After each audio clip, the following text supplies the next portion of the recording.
मुख्यमंत्री शिंदेंच्या आदेशानंतर नायर रुग्णालयाच्या डीनची बदली करण्यात आली आहे। मुख्यमंत्री शिंदे यांनी आदेश दिले, त्यानंतर नायर रुग्णालयाच्या डीनची आता बदली करण्यात आली आहे। नायर रुग्णालय प्रकरणात मुख्यमंत्री एकनाथ शिंदे यांनी लगेच दखल घेत एंट्री केली आहे। मुख्यमंत्र्यांनी आदेश याबद्दल दिलाय। या आदेशानंतर नायर रुग्णालयाच्या डीनची बदली करण्यात आली आहे। कामाच्या ठिकाणी लैंगिक छळ होत असल्याची तक्रार एमबीबीएस विद्यार्थ्यांनी केली होती। त्याची तात्काळ मुख्यमंत्री एकनाथ शिंदे यांनी दखल घेत कारवाई केली आहे।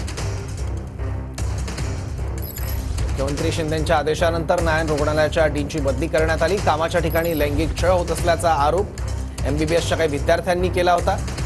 त्यानंतर गांभीर्याने या सगळ्या प्रकरणाची दखल घेत मुख्यमंत्र्यांनी कार्यवाही केली आहे। रुग्णालयाच्या डीनची बदली मुख्यमंत्री एकनाथ शिंदे यांच्या आदेशानंतर झाली आहे।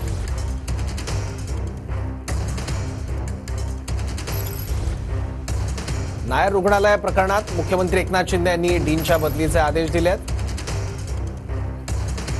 या रुग्णालयात काम करताना कामाच्या ठिकाणी लैंगिक छळ होत असल्याची तक्रार डॉक्टरांनी केलेली होती, निवासी डॉक्टरांनी केली होती आणि त्यानंतर आता ही कारवाई बघायला मिळते।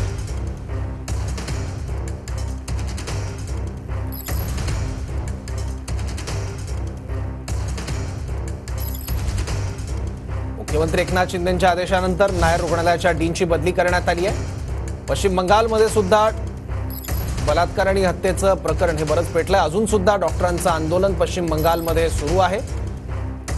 तर दुसरीकडे कामाच्या ठिकाणी असला काही प्रकार होऊ नये, त्याचबरोबर डॉक्टरांना सुरक्षित वातावरणात काम करायला मिळावं, निवासी डॉक्टरांच्या अवतीभोवती सुद्धा सुरक्षित वातावरण असावं, या दृष्टीनं चर्चा देखील मंत्रिमंडळ बैठकीत मागेही झालेली होती।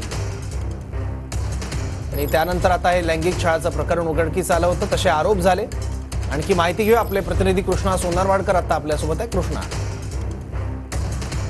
नेते संदीप देशपांडे यांनी सकाळीच पत्रकार परिषद घेतलेली होती आणि नायर रुग्णालयामध्ये मुलींसोबत विद्यार्थ्यांसोबत अत्याचार होत आहेत अशा पद्धती गंभीर स्वरूपाचे जे आरोप आहेत ते त्यांनी केलेले होते। त्यांनी 2 दिवसापूर्वी जाऊन पीडित मुलींची भेट सुद्धा घेतलेली होती आणि त्यांचं जे काही स्टेटमेंट होतं त्या अनुषंगानं डीन यांच्यावरती सुद्धा काही आरोप जे आहेत ते करण्यात आलेले होते। शिवाय मुलींसोबत गैरवर्तन करणाऱ्या एका वरिष्ठ प्राध्यापकाला किंवा डॉक्टरला ती निलंबित असून सुद्धा त्याच प्रेमायसेसमध्ये क्वार्टर उपलब्ध करून देण्यात आले आणि मानवतेच्या दृष्टिकोनातून ती देण्यात आली, ती कशा पद्धतीने देण्यात आलेली होती हा सुद्धा प्रश्न उपस्थित केलेला होता। आणि आता मुख्यमंत्र्यांच्या आदेशानुसार डीनची बदली जी आहे ती करण्यात आलेली आहे अशी माहिती सुद्धा मिळते आहे। मात्र मनसे नेते संदीप देशपांडे यांनी सकाळी केलेल्या आरोपानंतर आता डीन यांच्यावरती ही बदलीची कारवाई जी आहे ती करण्यात आलेली आहे। त्यामुळे पीडित मुलींच्या जे काही स्टेटमेंट होतं किंवा त्यांची जी काही तक्रार होती ती सुद्धा पोलिसांनी ऐकून घेऊन गुन्हा दाखल केला नव्हता, हा एक महत्त्वाचा गंभीर आरोप होता। आणि त्यामुळे पीडित मुली ज्या आहेत त्यांच्या तक्रारीनुसार या प्रकरणामध्ये गुन्हा दाखल होतो का हे पाहणं महत्त्वाचं असणार आहे, कारण यामध्ये कुठल्याही पद्धतीचा गुन्हा दाखल करण्यात आलेला नव्हता आणि त्यामुळे पोलिसांच्या भूमिकेवर सुद्धा त्यांनी प्रश्न उपस्थित केलेले होते।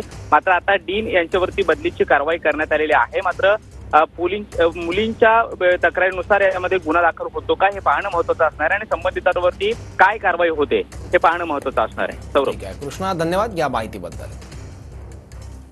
मुख्यमंत्र्यांच्या आदेशानंतर नायर रुग्णालयाच्या डीनची बदली करण्यात आली आहे। मनसेचे नेते संदीप देशपांडे यांनी या प्रकरणात काही आरोप केलेले होते, त्याची तात्काळ मुख्यमंत्री एकनाथ शिंदे यांनी दखल घेत नायर रुग्णालयाच्या डीनची बदली केली आहे। कामाच्या ठिकाणी लैंगिक छळ होत असल्याचा आरोप काही एमबीबीएस विद्यार्थ्यांनी केला होता।